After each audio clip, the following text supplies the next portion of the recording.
जिसमें गोस्वामी जी कहते हैं हास्य और विनोद का वातावरण है, किंतु हास्य और विनोद के साथ प्रत्येक दर्शन करने वाली नारी को, स्त्री को, सखियों को यह प्रतीत होता है कि जैसे जन्म का जो चरम उद्देश्य है, जन्म का जो चरम फल है, वो आज हमें प्राप्त हो गया। और यही विवाह की विलक्षणता है। कौतुक विनोद तो संसार के सारे विवाहों में उसका आनंद व्यक्ति पाता है, किंतु कौतुक और विनोद के बाद जिस प्रमोद और प्रेम की स्थिति है, उसका अनुभव सांसारिक विवाहों में नहीं होता। और उसका अभिप्राय यह है कि यह विवाह का वस्तुतः व्यक्ति की जो आंतरिक समस्याएं हैं, उन समस्याओं के समाधान का एक मधुर रूप, और यही सूत्र जिसकी चर्चा कल आपके सामने चल रही थी। बाहर की स्थितियों को जब हम सब देखते हैं तो कहते हैं इस समाज में बड़ी टकराहट है, मतभेद है, विरोध है, पर सत्य तो यह है कि बाहर तो टकराहट है ही, पर यह टकराहट तो हमारे आपके हृदय में ही है, हमारे आपके अंतःकरण में ही है।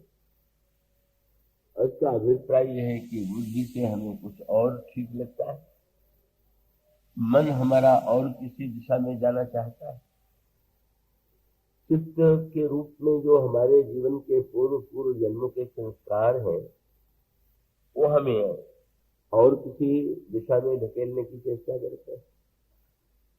और हमारे जीवन का जो अहम है, अहंकार है, तो वो भी सारे सत्कर्मों के बाद अहंकार ग्रस्त हो जाता है, व्यक्ति अभिमानी हो जाता है। और अभिमान के लिए दूसरा शब्द है मद। जैसे एक अच्छा खासा व्यक्ति भी जब शराब पी लेता है तो विवेक खो बैठता है। इसी प्रकार से जब अहम के रूप में मद व्यक्ति पी लेता है तो वो अपना विवेक खो बैठता है। तो ये हमारे अंतःकरण का ही अंतर्द्वंद है, जो बाहर जीवन में, समाज में दिखाई देता है। तो जागते रहिए, अभी प्रारंभ ही हुआ, और अगर आप निद्रा की दिशा में जाएंगे तो मेरे लिए तो थोड़ा सा संकोच हो जाएगा।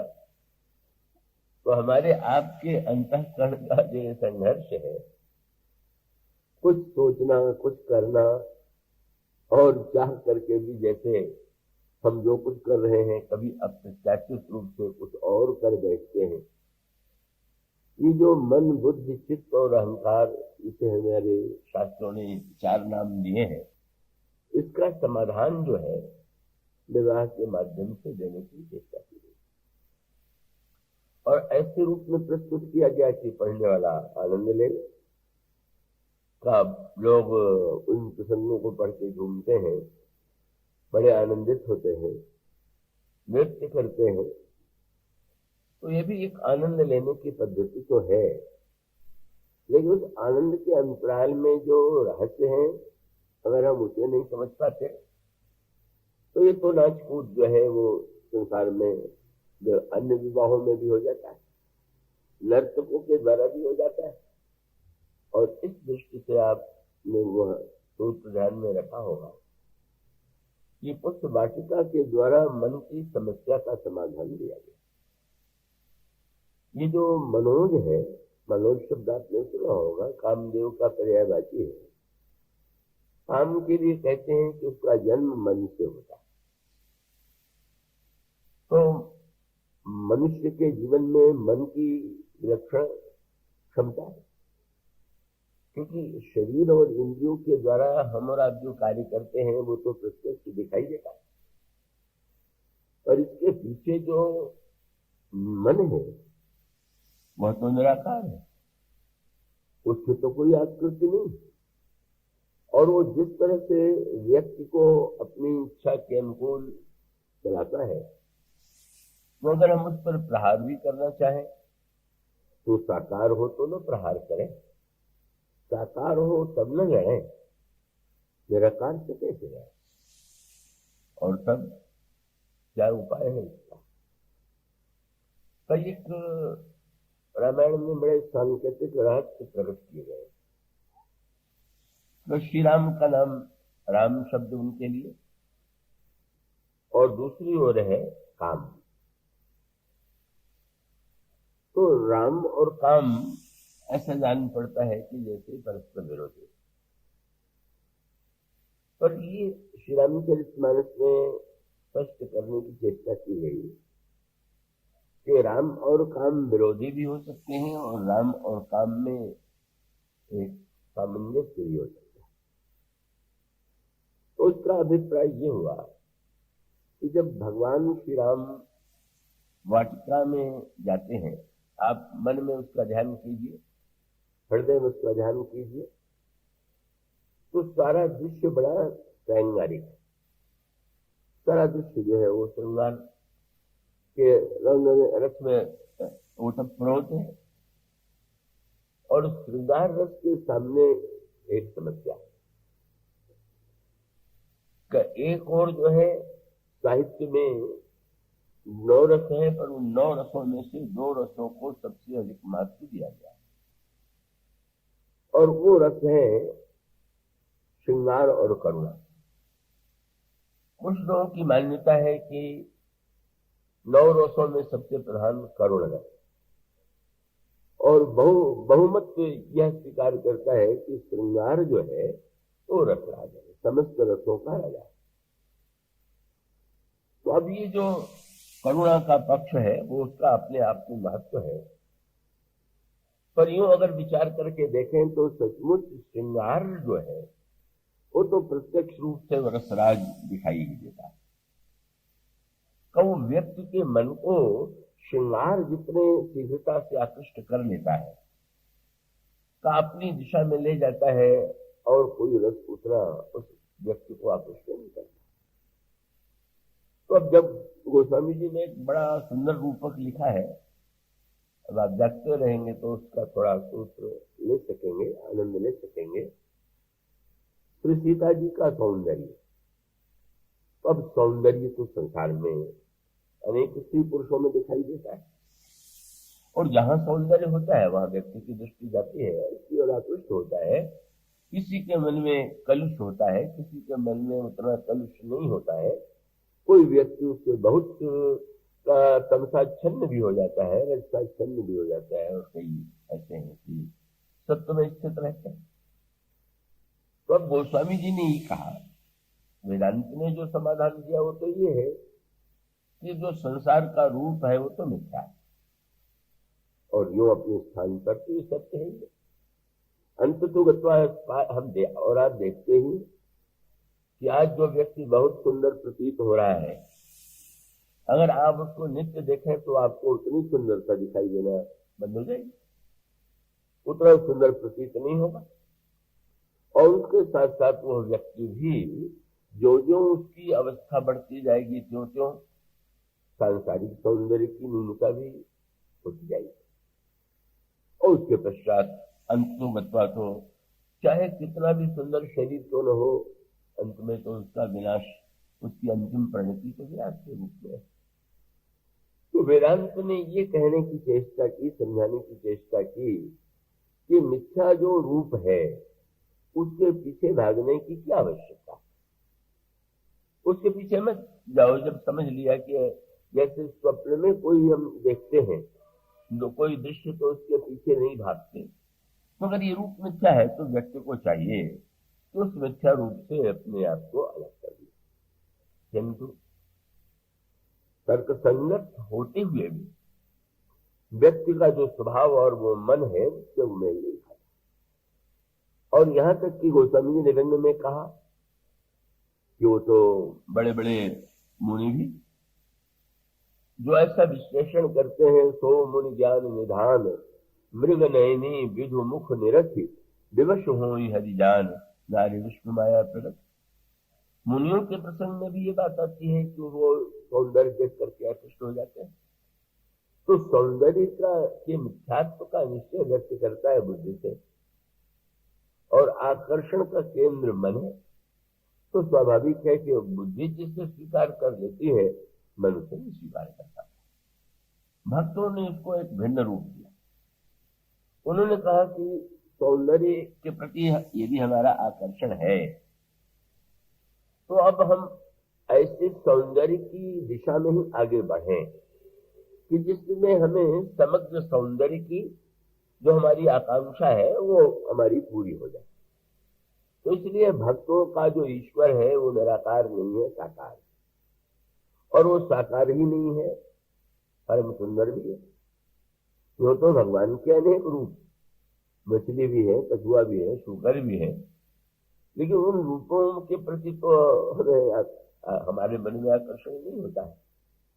तो श्री राम और श्री कृष्ण की जो इतनी आराधना है, उसके मूल में तो ये बार बार दोहराई गई कि परम सुंदर है भगवान श्री राम, परम सुंदर है श्री कृष्ण। तब सौंदर्य को उस वाटिका में एक बड़ी श्रेष्ठ दृष्टि दी गई, और वो दृष्टि गोस्वामी जी ने एक रूपक के माध्यम से उस वाटिका में, उसका सूत्र है और आगे उसकी व्याख्या। और व्याख्या यह है कि भगवान श्री राम उस वाटिका में पुष्प चुन रहे, और अचानक उनके कानों में आभूषणों की ध्वनि आती, और वो आभूषण की ध्वनि जो है, जनक नंदिनी सीता अपनी सखियों के साथ श्री राम के दर्शन के लिए आ रही हैं, और उस आभूषण की ध्वनि सुन करके उनके मन में काम का संचार हुआ। तब राम के मन में काम, ऐसा गोस्वामी जी कहते हैं। गोस्वामी जी ने कहा, भगवान राम ने जब ध्वनि सुनी तो कंकण किंकुण नूपुर धुनि सुनी, कहत लखन सन राम हृदय गुण। तो एक दृष्टि से देखें तो बड़ा छोटा लगता है कि भाई किसी की सुंदरता सामने हो और व्यक्ति के मन में आकर्षण उत्पन्न हो जाए, ये तो संसार में बहुत देखा जाता है। पर आभूषणों की ध्वनि दूर से सुनाई दे और उतने से ही श्रृंगार का उदय हो जाए, तो भौतिक दृष्टि से तो लगेगा भाई ये तो काम की पराकाष्ठा हो गई। रूप सामने नहीं आया और केवल आभूषण की ध्वनि से ही का आकर्षण उत्पन्न हो गया।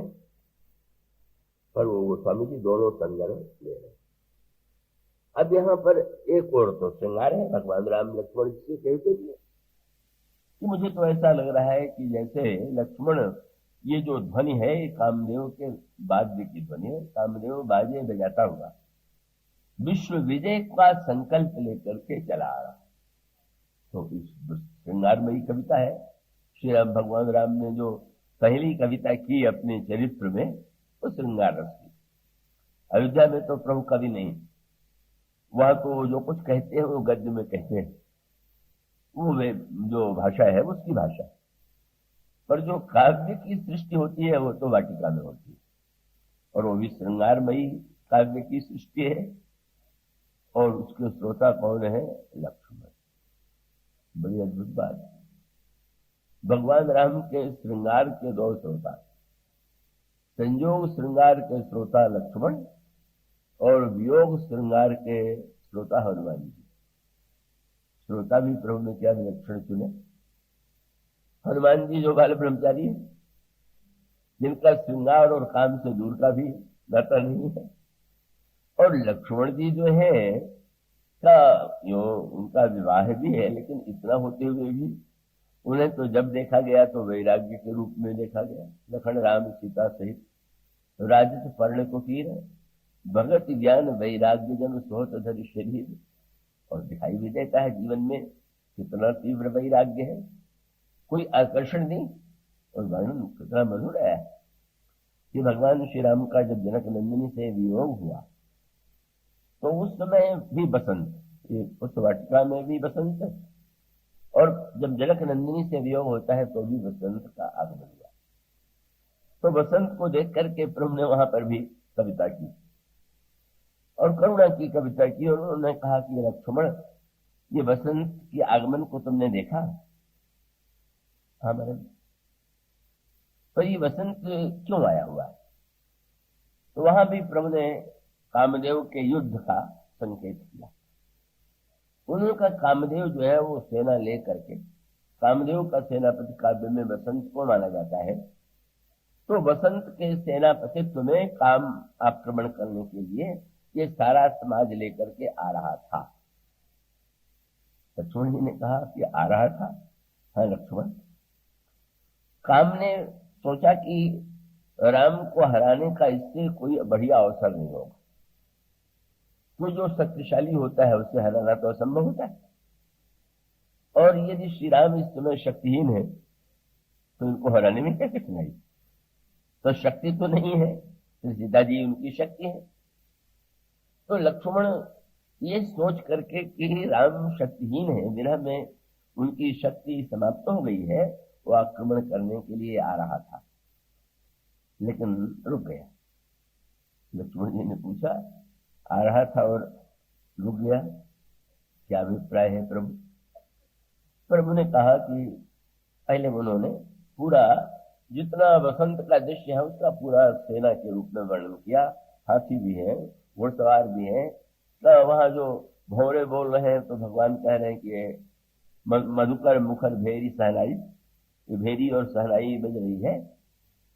पर प्रभु ने कहा कि उसने जब मुझे ये सोच करके कि राम तो शक्तिहीन है, इनको हराना सरल है, तो वसंत सेनापति को लेके आया तो, लेकिन उसने भेजा कि जाओ देख लो कि राम को हराने में कोई कठिनाई तो नहीं।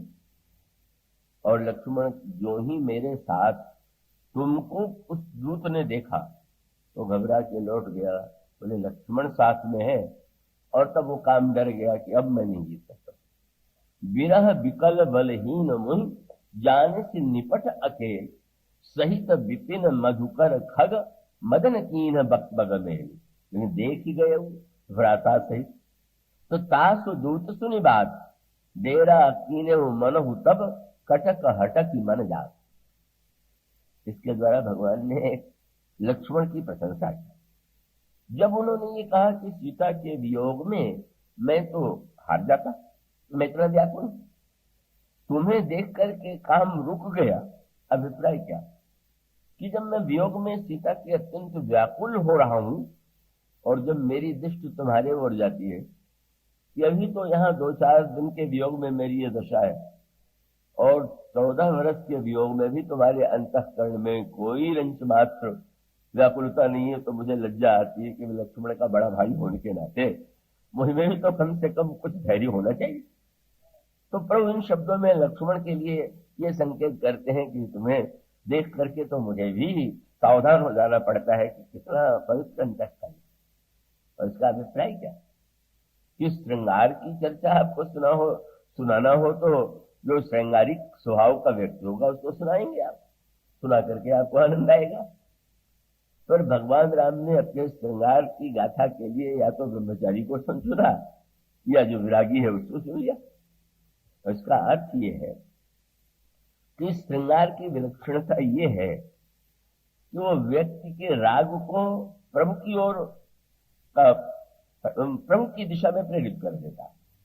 और स्वाभाविक रूप से संसार में भी अगर कहीं एक स्थान पर बहुत राग हो जाए तो अन्यत्र वस्तुओं पर, व्यक्तियों पर भी दृष्टि नहीं जाती।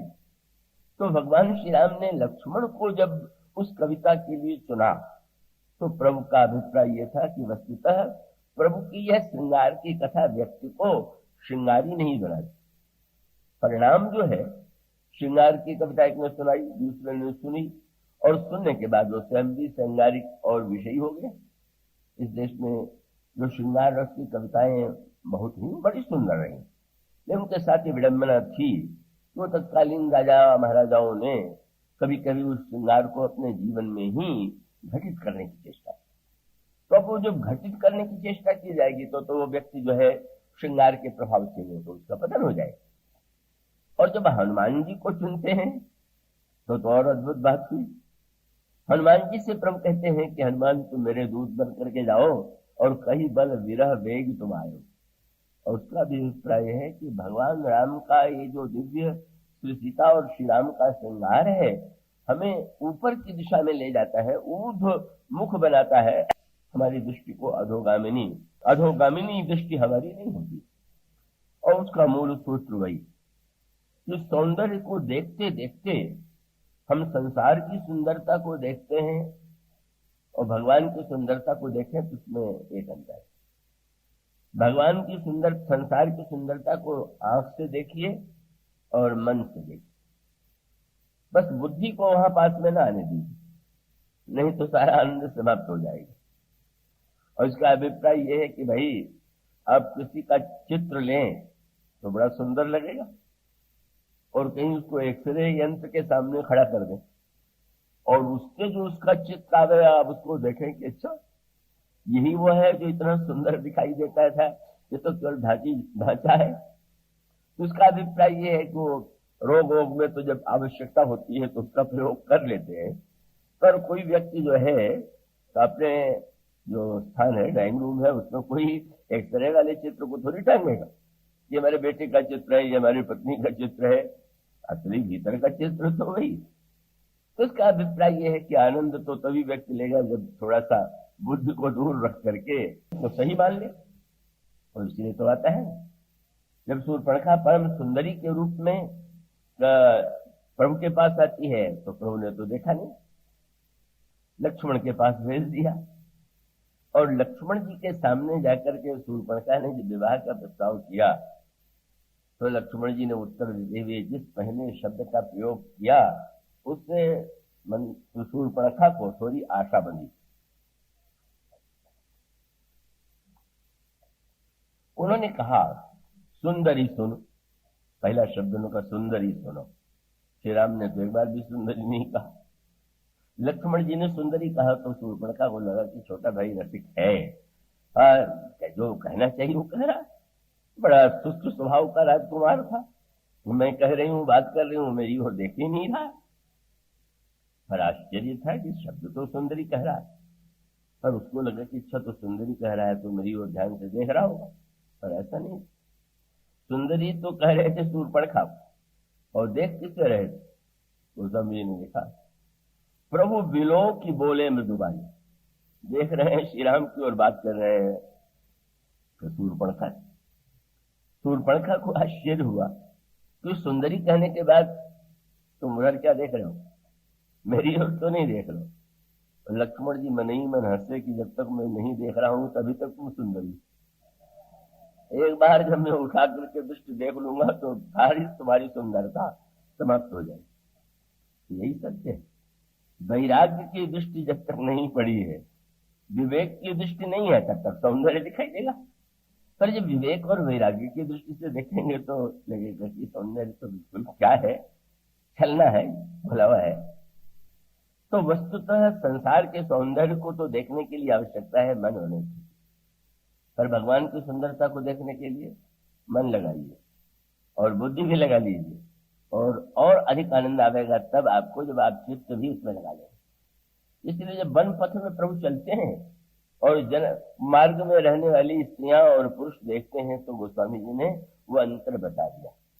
क्या उन्होंने कहा कि राम लखन सिय सुंदर साई सब चितवहीं, चित मन मति लाज, बुद्धि लगा करके देख रहे हैं, चित्त लगा करके देख रहे हैं, मन लगा के देख रहे हैं।